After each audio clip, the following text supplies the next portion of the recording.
আসসালামু আলাইকুম ভাইয়া এবং আপুরা। এমন বৃষ্টির দিনে এরকম একটা খাবার না হলে কি জমে যায়। এমন সুন্দর একটা খিচুড়ির রেসিপি করে দেখাবো যেটা তৃপ্তি সহকারে খেয়ে নিতে পারবেন। যাই হোক, শুরুতেই এখানে আমি 500 গ্রাম চাল খুব ভালো করে ধুয়ে পানি ঝরিয়ে নিয়েছি।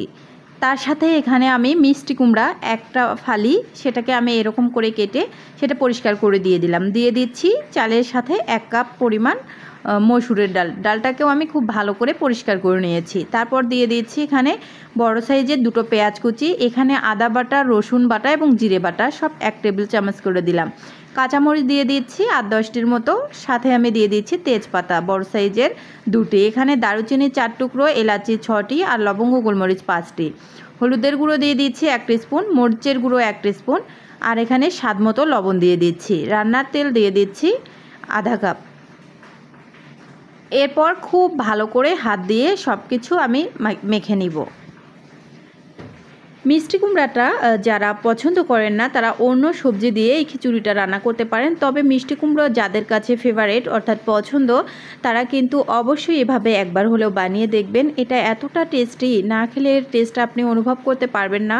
আমি সত্যিই বলছি, একবার বানালে আপনার বারবার খেতে ইচ্ছে করবে। দেখেন সব কিছু খুব ভালো করে কিন্তু আমি মেখে নিয়েছি। তারপর এখানে আমি পানি অ্যাড করে দিব। আমি এখানে গরম পানি অ্যাড করে দিচ্ছি, আপনারা চাইলে নর্মাল পানি অ্যাড করতে পারেন, তবে গরম পানিটা দিলেও কিন্তু ভালো হয়। আর পানির পরিমাণটা যারা বুঝবেন না তারা 1 কাপ চালের জন্য 2 কাপ পানি দিবেন আর 1 কাপ ডালের জন্য 2 কাপ পানি দিবেন। ডাল যদি 1 কাপ হয় পানি 2 কাপ, চাল যদি 1 কাপ হয় পানি 2 কাপ, এভাবে দিবেন। আর মিষ্টি কুমড়ার জন্য এক্সট্রা কোনো পানি অ্যাড করার দরকার নেই, মিষ্টি কুমড়া থেকে কিন্তু এমনিতেই পানি ওঠে আর ওটা ভাপে সিদ্ধ হয়ে যাবে। আর যদি একটু নরম টাইপের করতে চান তাহলে সামান্য একটু পানি বাড়িয়ে দিতে পারেন। চুলা অন করে চুলায় বসিয়ে দিয়েছিলাম, কিছুক্ষণ পর ঢাকনাটা খুলে একটু নেড়ে চেড়ে দিচ্ছি। হাঁড়ির নিচে লেগে গেলে আবার বাজে একটা ফ্লেভার আসবে, এজন্য কিছুক্ষণ পর পর ঢাকনাটা খুলে আমি নেড়ে চেড়ে দিচ্ছি। খিচুড়ি আবার হাঁড়ির নিচে লেগেও যায়। রেসিপিটা যদি ভালো লাগে তাহলে অবশ্যই ইউটিউব চ্যানেলটিকে সাবস্ক্রাইব করবেন, নোটিফিকেশন অন করবেন। আর ভিডিও ভালো লাগলে প্লিজ ভিডিওতে একটা লাইক কমেন্ট করবেন। ফেসবুক থেকে দেখলে ভিডিওটা প্লিজ শেয়ার করে দিবেন। খিচুড়িটা প্রায় শেষের পথে, এ পর্যায়ে নেড়েচেড়ে আমি এখন একেবারে লো আঁচে ঢাকনা দিয়ে চুলার উপরে রেখে দিব। এতক্ষণ কিন্তু আমি এটাকে হাই হিটে রান্না করে নিয়েছি।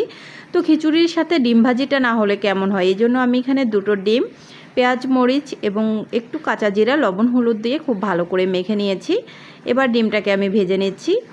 বৃষ্টির দিনে বিশেষ করে এই খিচুড়িটা কার না পছন্দ, এভাবে একবার হলেও ট্রাই করে দেখতে পারেন। আমার বিশ্বাস আপনি এর টেস্ট পেয়ে যাবেন যদি বানান। তো ডিমটা ভেজে নেওয়া হয়ে গেছে, এখন আমি চুলা থেকে নিব। আর অপর দিকে দেখি খিচুড়িটার কী অবস্থা। খিচুড়িটা কিন্তু হয়ে গেছে, তবে খিচুড়িটা লাস্ট পর্যায়ে কিন্তু একটু ঘি দিতে পারেন। তো আমার ঘিটা শেষ হয়ে গেছে, এজন্য আমি ঘি অ্যাড করে নিই। ঘি অ্যাড করলে কিন্তু লাস্ট পর্যায়ে সুন্দর একটা ফ্লেভার পাওয়া যায়। পরিবেশন করে দেখিয়ে দিচ্ছি। তো আমি যারা খিচুড়ির সাথে কাঁচা পেঁয়াজটা খেতে পছন্দ করেন তারা দিবেন। আর ডিম ভাজি ভিডিওটা দেখার জন্য সবাইকে অসংখ্য ধন্যবাদ। ভালো থাকবেন, সুস্থ থাকবেন, আল্লাহ হাফেজ।